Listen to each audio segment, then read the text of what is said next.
사무엘상 1장 1절부터 18절까지 교독하겠습니다.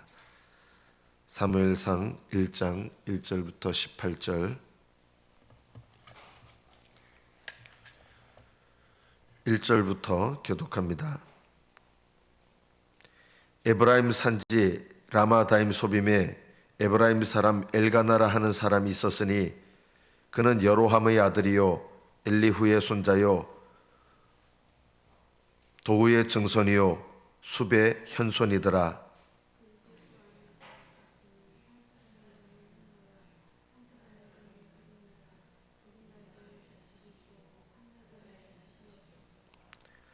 이 사람이 매년 자기 성읍에서 나와서 실로에 올라가서 만군의 여호와께 예배하며 제사를 드렸는데 엘리의 두 아들 홈니와 비나스가 여호와의 제사장으로 거기에 있었더라.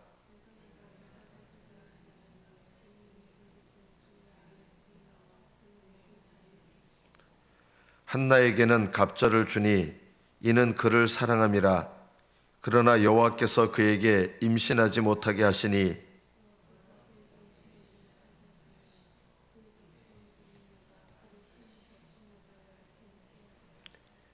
매년 한나가 여호와의 집에 올라갈 때마다 남편이 그같이 하매 분인나가 그를 격분시키므로 그가 울고 먹지 아니하니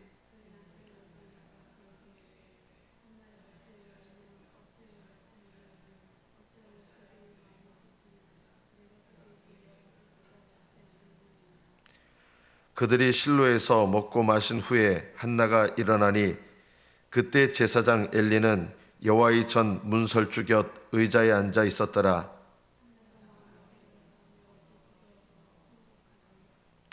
서원하여 이르되 만군의 여호와여 만일 주의 여종의 고통을 돌보시고 나를 기억하사 주의 여종을 잊지 아니하시고 주의 여종에게 아들을 주시면 내가 그의 평생에 그를 여호와께 드리고 삭도를 그의 머리에 대지 아니하겠나이다.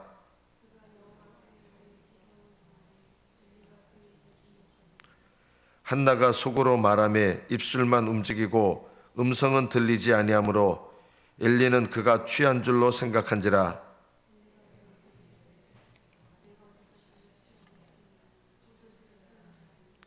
한나가 대답하여 이르되 내 주여 그렇지 아니하나이다. 나는 마음이 슬픈 여자라.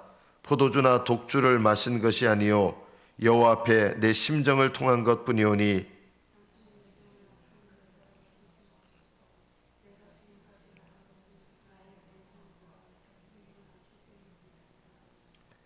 엘리가 대답하여 이르되 평안히 가라. 이스라엘의 하나님이 내가 기도하여 구한 것을 허락하시기를 원하노라 하니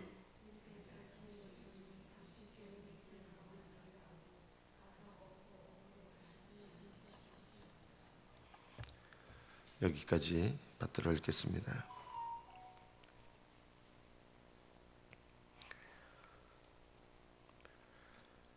이스라엘 백성은 애굽에서 나오고 약속의 땅에 들어와서 오랫동안 사실은 거의 민족적으로 불신앙의 상태에 있었습니다.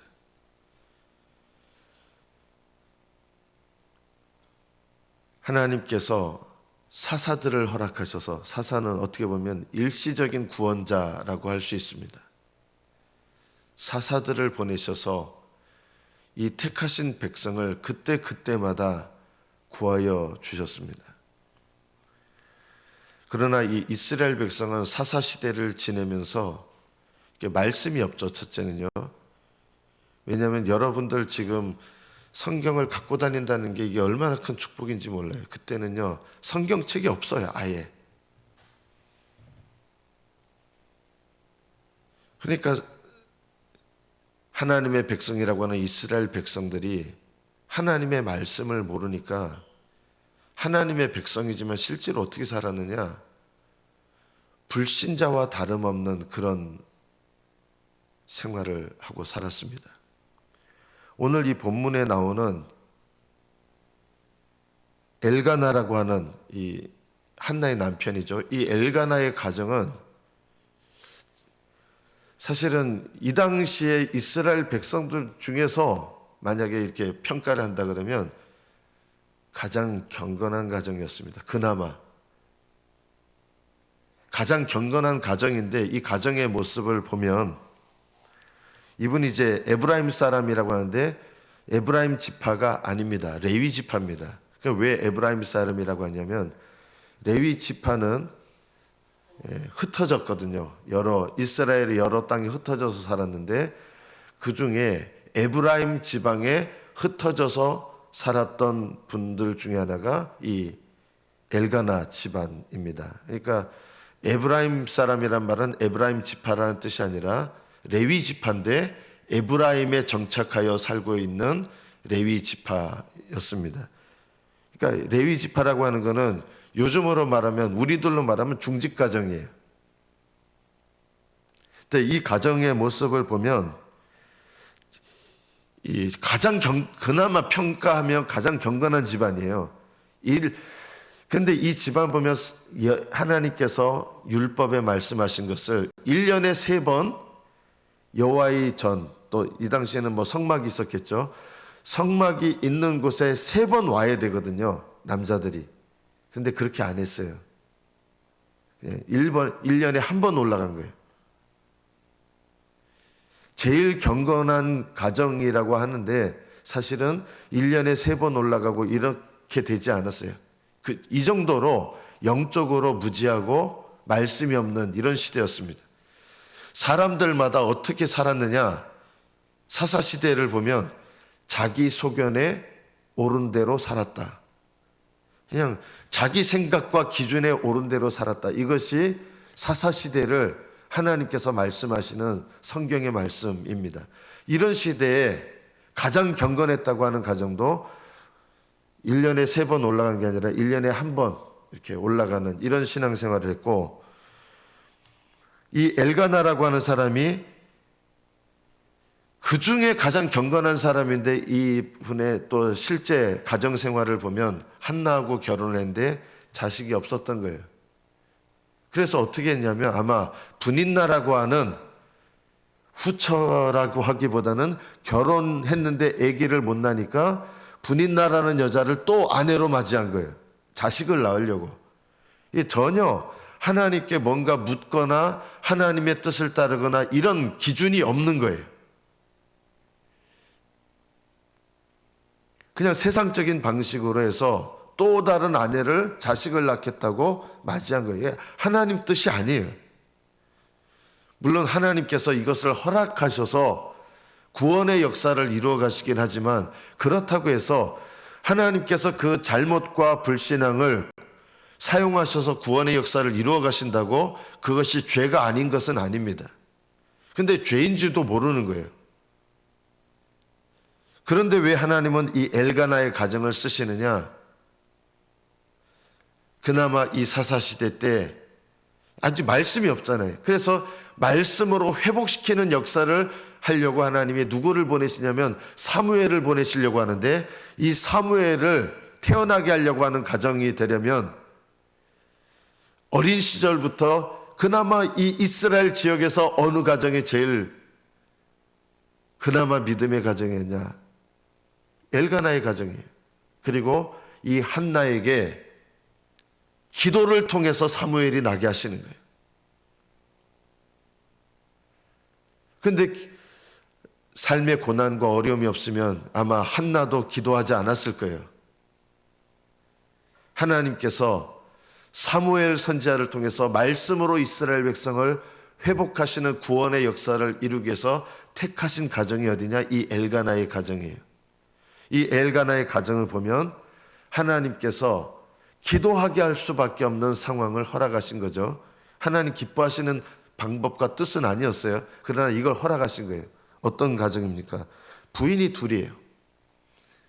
이 한나가 아기를 못 낳았어요. 그런데 아들을 낳으려고 후처가 아니에요. 또 다른 아내를, 세컨드를 맞이한 거예요.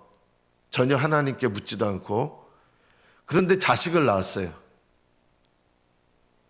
그러니까 이 자식을 낳은 분인나가 기세 등등해가지고 막 한나를 어떻게 보면 첫째 부인이고 한데 이 한나를 핍박하는, 자기 자식을 낳았으니까. 남편도 어떻게 못해요. 왜냐하면 자식을 낳았는데, 자식 낳은, 대를 잇는 자식을 낳은 이 집안의 중요한 사람이죠. 분인나도 한나를 사랑하지만 이거 뭐 어떻게 못하는 거예요. 분인나가 계속 한나를 핍박하고, 그러니까 1년에 한 번 제사 지내러 가면 화목제를 드립니다.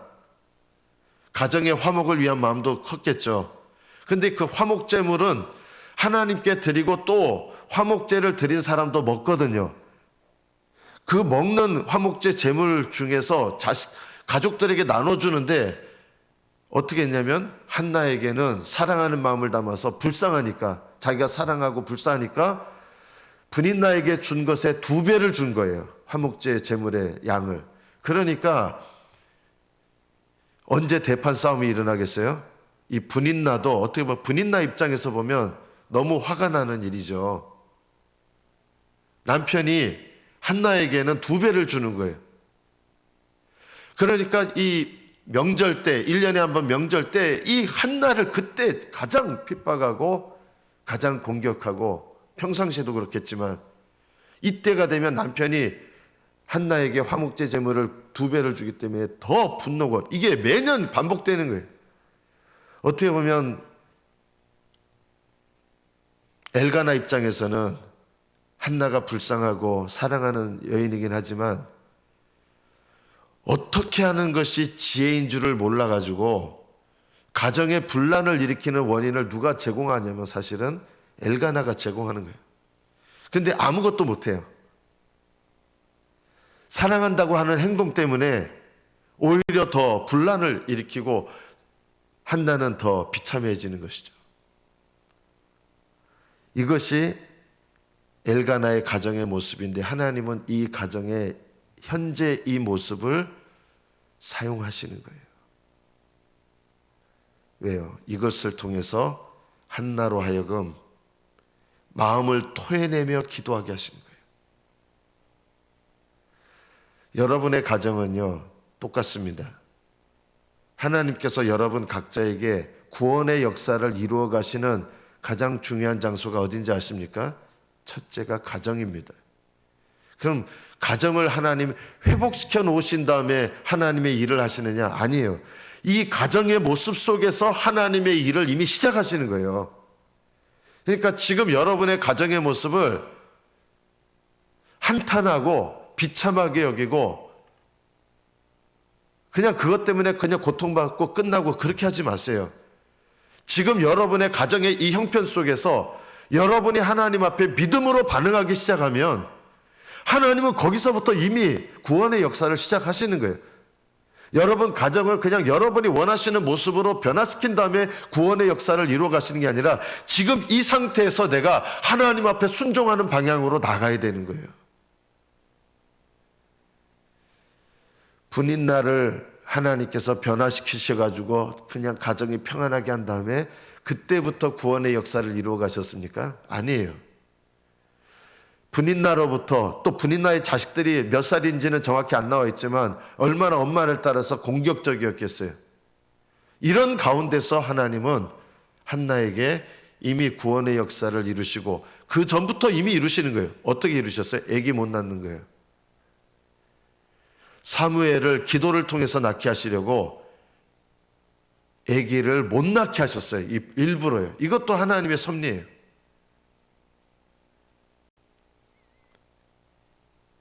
하나님은 이 일조차도 합력해서 선을 이루어 가시는데 저절로 그렇게 안 됩니다. 여러분의 인생 가운데 지금 우리 가정의 모습이 너무 힘들고 비참하고 정말 한숨밖에 안 나오고 우리 가정의 모습이, 이것을 변화시키는, 역전시키는 시작이 어디에 있느냐? 우리가 오늘 본문 말씀을 통해서 배워야 될 게 있습니다. 하나님의 섭리의 역사는 이미 이전부터 되어져 왔어요. 한나가 임신하지 못했어요. 지혜롭지 못했지만 두 번째 아내를 맞이한 것도 하나님의 섭리 속에 있는 거예요. 그거 죄예요. 잘못한 거예요. 그런데 그것조차도 하나님의 섭리 가운데 하나님 허락하셔서 쓰시는 일이 됐어요. 그런데 이런 하나님의 섭리의 역사가 구원의 역사로 구체적으로 나타나게 하는 하나님의 방법은 무엇이었느냐? 우리가 오늘 본문을 통해서 배워야 될 것이 바로 한나의 기도입니다. 이 한나의 기도가 없으면 하나님께서 섭리의 역사를 위하여 준비하신 일들이라 할지라도 그 일들이 구속의 역사를 위하여 저절로 재료가 되지 않습니다. 하나님은 여러분의 삶 속에 있는 불행한 일들, 죄의 일들, 또 실수들, 또 피해받는 일들, 이런 것들도 모든 것이 다 재료가 될 수 있게 하시지만 저절로 재료가 되지 않는다. 어떻게 해야 이 구속의 역사들을 이루어 가시는 재료들이 구속의 역사를 이루는 재료가 되게 하시느냐? 한나처럼 기도하기 시작하셔야 된다는 것입니다. 우리가 한나의 기도를 살펴야 됩니다. 한나가 어떻게 기도합니까? 마음이 괴로워서 여호와께 기도하고 통곡하며 소원했습니다. 보통 사람들은 어떻게 반응합니까? 내가 첫째 부인인데 하면서 막 싸우고 죽자 사자 싸우고 이렇게 인간적으로 반응할 거 아닙니까? 보통은요. 네 죽고 나 죽자고. 네가 자식 낳았다고 하면서 남편한테 당신 뭐 하는 거냐고. 보통 이렇게 반응하잖아요. 이거 다 당신 책임이라고. 그리고 이런 일들 만든 거 다 당신 책임이고 당신이 똑바로 못해가지고 이렇게 된 거 아니냐고. 남편 원망하고 분인나 저주하고 이렇게 해가지고는요, 하나님의 섭리를 위해서 예비하신 일들이 구원의 역사를 이루어 가시는 재료가 될 수가 없습니다. 대부분 이렇게 반응하는 거예요. 기도해도 어떻게 기도합니까? 하나님, 나 억울해서 못 살겠습니다. 하나님, 이거 다 바꿔주세요. 이렇게 기도하잖아요.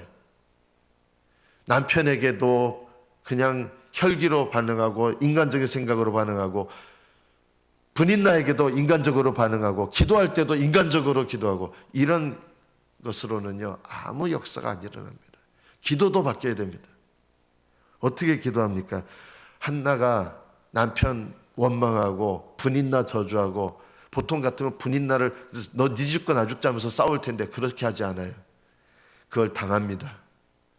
오히려 그것을 하나님께 마음을 토하여 기도하는 것으로 기도합니다. 아들을 달라고 하나님께 기도하는 거예요. 그런데 잘 생각해 보셔야 돼요. 우리는 하나님께 기도할 때 어떻게 하는지 아십니까? 하나님, 나한테 이렇게 해주시면 제가 하나님께 이렇게 하겠습니다. 대부분 이거는요 기복적인 기도예요. 그럼 한나의 기도는 기복적인 기도 아닙니까? 한나는 이렇게 기도한 거예요. 레위 지파잖아요. 지금요. 레위 사람들은 30살 되면은 봉사를 시작하는 거예요. 그런데 30살 되면서 봉사는 일꾼으로 드린다는 게 아니라 그의 평생을 드리겠다고 서원한 거예요. 여러분, 하나님께서 내게 필요한 물질을 주시면 제가 11조 잘 내겠습니다. 이런 기도는요 잘못된 기도들이에요. 이건 기복적인 기도예요. 한나는요 이런 기도한 거하고 비슷해요. 하나님께서 저에게 물질을 주시면 제 재산 전부를 바치겠습니다. 이런 기도예요. 아들을 주시면 30살 때부터, 레위니까 30살 때부터 봉사해야 되는데 그렇게 한 게 아니라 이 아들을 평생을 하나님께 드려서 머리에 삭도를 대지 않겠습니다 하면서 나실인으로 서원한 거예요. 이거는요 특별하게 하나님 앞에 구별된 인생으로 자식을 헌신하는 거예요. 이거는 기복적인 기도하고 차원이 달라요. 하나님 앞에 내 마음의 소원을 이루지만 하나님께서 내가 원하신 것 주면 제가 그 부분의 일부분을 떼어서 이렇게 드리겠습니다 하는 게 아니라 하나님께 이 소원을 아뢰면서 전폭적으로 하나님께 의지하고 하나님께 헌신하는 마음이에요. 기복적인 기도하고 달라요. 그의 평생을 하나님께 드리겠습니다. 나실린으로 머리에 삭도, 칼을 대지 않으면서 하나님께 그 인생을 드리겠습니다 하면서 이미 뭐부터 시작한 거예요? 모태신앙으로 진짜 기르겠다고 헌신하는 거예요. 그리고 한나는요 임신한 때부터도 이미 기도로 준비되고 기도로 사무엘을 기르고 이게 모태신앙이에요.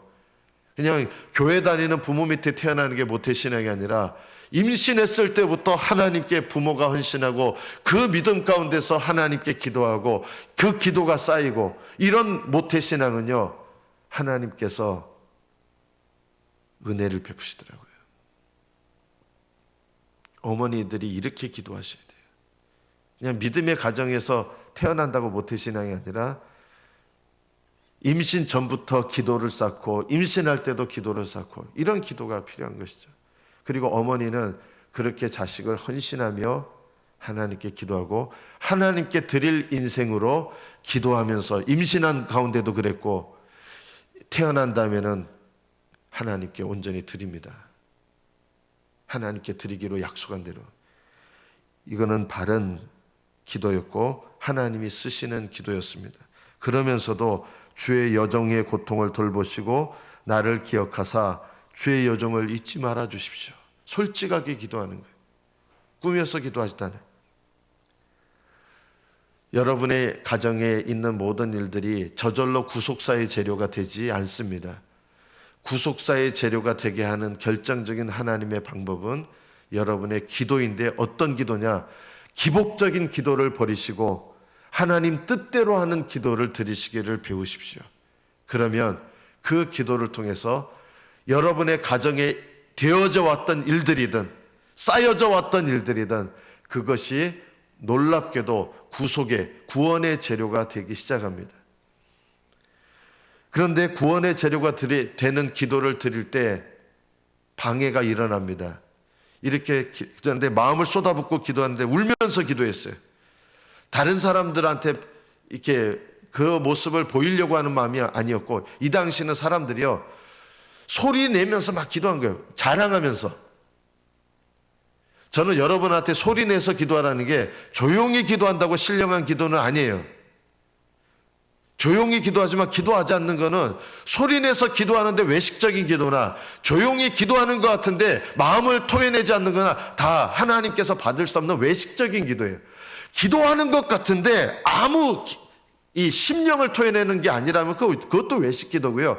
소리를 지르는데 하나님 앞에 정말 마음을 쏟아붓는 그런 것이 없다 그러면 그것도 외식적인 기도예요. 한나는요 마음을 토해내면서 기도하고 눈물로 기도했어요. 그래서 얼마나 울었는지 눈이 시뻘겋게 됐어요. 그러니까 엘리 제사장이 옆에서 보다가 이 당시에 술 마시는 여자들, 술 마시는 남자들이 많았거든요. 이 당시 시대가 그랬어요. 신을 섬긴다 그러면서 가나안 종교가 술을 퍼마시고 신을 섬긴다 그러면서 이런 것들이 너무나 일반화돼 가지고 엘리 제사장이 술 취해서 그런지 알고 그런 사람들이 많았던 거예요. 너무 술 마시고 이걸 죄악시 여기지 않고 그러니까 이 여자가 막 이러는 줄 알았던 거예요. 술 취해가지고 보니까 눈도 시뻘건 거예요. 왜냐하면 그렇게 기도하는 여자들이 없었거든요. 성전에 나와가지고 소리 고래고래 소리만 지르지 진짜 이렇게 마음을 담아서 소리 지르는 게 아니에요. 그냥 막 떠드는 거예요. 기도가 아니라 이렇게 하고 돌아가고 이런 사람은 봤는데 술 취해가지고 또 술 취해서 막 떠들고 엘리 제사장에게 오해를 받은 거예요. 여러분 내가 하나님 앞에 신령하게 뭔가 기도하고 있는데 오해를 받으면 어떻게 반응합니까? 분노가 확 일어나요. 보통은요.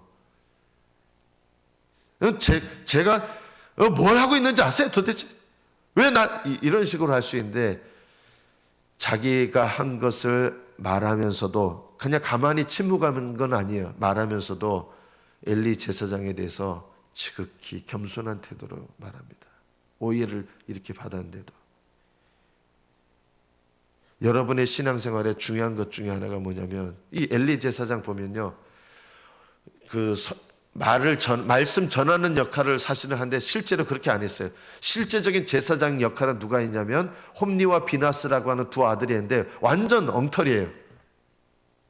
요즘 말로 말하면 완전 타락한 목사예요. 이런 시대에 오해까지 받아요.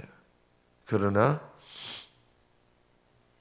주의 종이 오해를 한 거죠. 어떻게 보면요. 요즘 말로 말하면 그리고 나를 너무 힘들게 한 거예요. 그러나 한나는 그것에 대해서 혈기로 반응하고 한 것이 아니라 자기 상황을 말씀드리면서 또 지혜롭게 얘기를 합니다. 그러니까 엘리 제사장이 축복을 해줍니다. 여러분, 아무리 타락한 시대라도요, 정말 이 시대가 타락한 시대거든요. 그나마 엘리 제사장도 젊었을 때는 하나님 음성을 들었던 사람이었어요. 근데 이제는 완전히 타락하고 자식들도 방치하는 상태였어요. 어떻게 할 수도 없는 그런 상태인데도 이 엘리 제사장이 자기가 잘못 오해한 걸 깨닫고 한나를 축복해 줍니다. 한나는 필요 없어요 이렇게 하잖아요.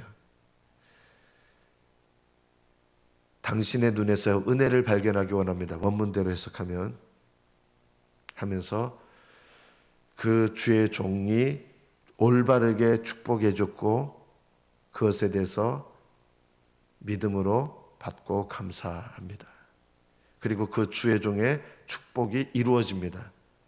타락한 시대였음에도 불구하고 한나는 주의 종의 축복 기도를 어떻게 보면 받은 거예요. 이것이 참 중요합니다. 여러분, 바른 믿음은 여러분 가정을 원망하지 마십시오. 여러분 주변에 나를 핍박하고 힘들게 하는 사람을 원망하지 마십시오. 심지어 이 당시로 보면 목회자를 또 원망하지도 마십시오.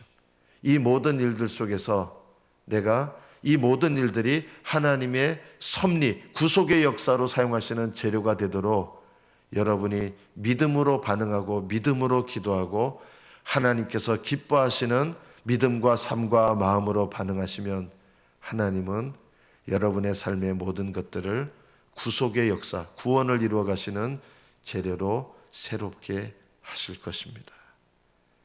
여러분의 삶에 이러한 마음과 삶의 변화, 기도의 변화가 일어나셔서 하나님께서 여러분의 기도를 통하여 구원의 역사를 이루어 가시는 복된 인생들이 되시기를 축복합니다. 기도하겠습니다.